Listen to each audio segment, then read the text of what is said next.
Selamat malam.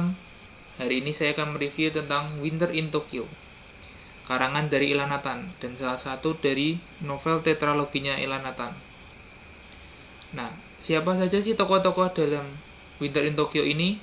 Nah, berikut adalah tokoh-tokohnya. Pertama, Ishida Keiko. Nah, Ishida Keiko ini adalah keturunan Indo. Jadi ibunya adalah orang Indonesia dan ayahnya orang Jepang. Dia bekerja sebagai pustakawan, bekerja di perpustakaan, dan dia orang yang takut gelap. Nah, kemudian ada Nishimura Kazuto. Nishimura Kazuto ini adalah seorang fotografer. Dia adalah orang Jepang yang tinggal di New York. Kemudian ada Kitano Akira. Kitano Akira ini adalah seorang dokter dan teman lama dari Nishimura Kazuto. Nah, dia ini sekaligus cinta pertama dari Ishida Keiko. Kemudian ada Iwamoto Yuri. Dia adalah seorang model dan cintanya Kazuto. Lalu bagaimana sih plot-plotnya? Nah, pertama di sini ada Keiko yang pulang malam itu bersama dengan satu Haruka, tetangganya. Nah, hari itu kedatangan tetangga baru di seberang apartemennya Keiko yang membuatnya penasaran. Nah, Keiko ini sering berpikir yang aneh-aneh, jadi dia berpikir kalau mungkin tetangganya ini tidak keluar-keluar dari kamarnya karena dia sedang sakit. Jadi dia berusaha untuk menguping ke dalam. Nah, Nishimura tetangganya ini, Nishimura Kazuto ini tiba-tiba membuka pintunya dan membuat Keiko terjatuh dan memekik. Jadi semua orang naik ke lantai 2 dan mereka berkenalan hari itu. Nah, singkat cerita, Kazuto dan Keiko ini menjadi teman, menjadi tetangga yang baik. Nah, hari itu Kazuto ini terjebak hujan. Dia tidak membawa payung. Nah, dia sedang ada di bus stop atau di halte bis. Di sana dia bertemu dengan Kitano Akira, teman lamanya. Nah, di sana dia meminta Keiko untuk mengambilkannya payung. Jadi gadis itu dengan senang hati membawakannya payung dengan maksud supaya Kazuto ini cepat kembali ke rumah, cepat pulang ke apartemennya dan bisa membantu Keiko untuk mengganti bola lampunya yang putus.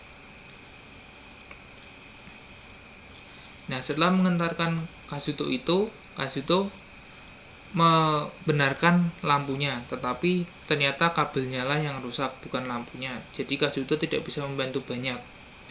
Nah, sementara itu Keiko ini sedang flu. Jadi dia izin pulang dan ke rumah sakit. Di rumah sakit ini setelah menerima obat dia akan pulang, tetapi seorang dokter menyenggolnya hingga terjatuh.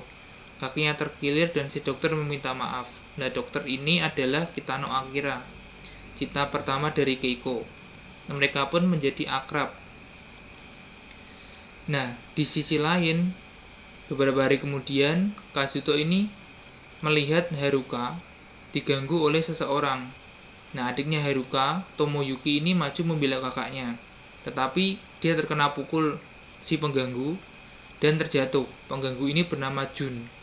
Nah, Jun ini kemudian dipukul oleh Kazuto dan kabur. Dengan mata mengancam, dia berkata akan membalas dendam kepada Kazuto. Nah, singkat cerita, di hari Natal, di malam Natal, biasanya di Jepang itu identik dengan berpergian dengan pasangan. Nah, Keiko dan Akira itu akan kencan, tetapi Akira membatalkan kencannya sendiri. Dan dengan sedih, Keiko bercerita kepada Kazuto, yang dengan percaya diri mengajaknya berkencan. Hari itu mereka menonton pertunjukan balet Swan Lake, pertunjukan yang memang sangat diinginkan oleh Keiko. Nah, setelah mengantarkan Keiko pulang dan setelah keesokan harinya Kazuto mengantarkan Keiko ini ke stasiun, Kazuto ini akan pulang, tetapi dia dicegat oleh Jun. Nah, Jun ini memukulinya hingga dia tidak sadarkan diri, kepalanya berdarah dan sempat koma selama 1 minggu. Nah, setelah siuman dan menderita amnesia, Kazuto ini berpikir untuk menyegarkan kembali pikirannya. Jadi dia ikut ajakan Kitano Akira untuk menghadiri reuni mereka. Nah, di reuni ini dia mengajak Iwamoto Yuri.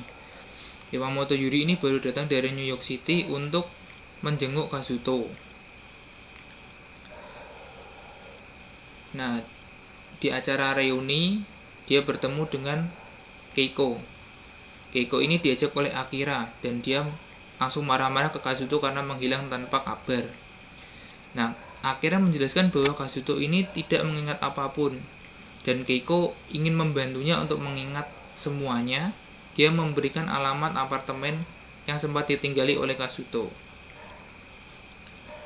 Nah, dengan keinginan kuat untuk mencari ingatannya yang hilang, Kazuto kembali tinggal di apartemen lamanya. Di sana dia kembali berkenalan dengan tetangga-tetangganya. Dia kembali berkenalan dengan mereka, dan meskipun otaknya tidak ingat, namun hatinya mulai mengingat semuanya. Jadi dia mulai familiar dengan semuanya. Nah, setelah itu Yuri pun pulang. Dia diantar oleh Kazuto untuk ke bandara. Nah, setelah itu Kazuto ini terjebak hujan lagi. Jadi dia tidak membawa payung. Dia meminta Keiko untuk mengantarkan payung untuknya. Nah, di sana dia malah bertemu dengan Jun yang tahu bahwa Kazuto ini ada potensi mengingat kejadian pengeroyokannya. Jadi Kazuto ini kembali diburu oleh Jun dan sialnya saat itu dia bersama dengan Keiko. Kazuto mencoba melindungi Keiko sebisanya sampai polisi datang dan mengamankan penjahat itu. Nah, Kazuto ini mengalami trauma lagi di kepalanya, tapi anehnya dia malah mengingat semuanya. Ya, semuanya. Semua kejadiannya bersama dengan Keiko, dengan tetangga-tetangganya, cintanya kepada Keiko. Jadi perlahan-lahan cinta mereka ini terajut kembali. Dan begitulah akhir kisah dari Keiko dan Kazuto. Untuk lengkapnya bisa membaca sendiri Winter in Tokyo karangan Ilanatan. Bisa kalian baca sendiri karena kisahnya sangat bagus dan sangat romantis. Nah, di akhirnya Yuri kembali ke New York dan Keiko menolak pernyataan cinta dari Akira dan memilih Kazuto sebagai pendampingnya. Nah, dari cerita romantis ini apa sih yang bisa kita pelajari? Yang pertama adalah dengarkan hatimu. Karena meskipun kamu kehilangan ingatan, meskipun kamu tidak mengenal sesuatu, tetapi hatimu berkata iya, dengarkanlah itu. Karena itu mungkin akan mengantarkanmu ke dalam kebahagiaanmu. Yang kedua, orang yang benar-benar mencintaimu akan membantumu untuk berkembang. Jadi seperti Kazuto yang membantu Keiko untuk mengatasi parnonya terhadap kegelapan, orang-orang yang benar-benar mencintaimu akan membantumu untuk berkembang. Jadi dengarkanlah mereka, hormati mereka, sayangi mereka. Mereka ingin kamu maju. Kemudian sesuatu yang menjadi milik kita akan kembali kepada kita. Jadi seperti Kazuto yang mendapatkan kembali ingatannya, sesuatu yang menjadi hak kita akan kembali kepada kita.